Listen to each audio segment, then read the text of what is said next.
সূরা ইখলাস যেদিন নাযিল হইছে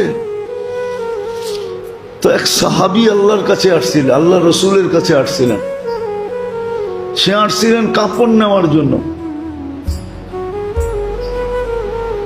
তো কাপড় নিতে আইসা কথা বলতে বলতে, ইয়া রাসূলুল্লাহ, আল্লাহ তো আপনার সাথে খুলা কথা বলে।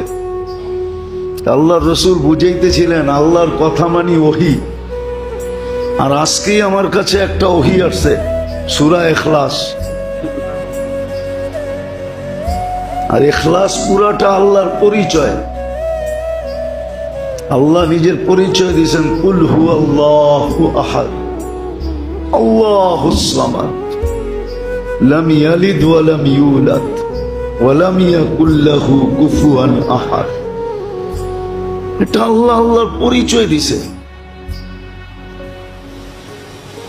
এই জন্য এটার নাম ইখলাস।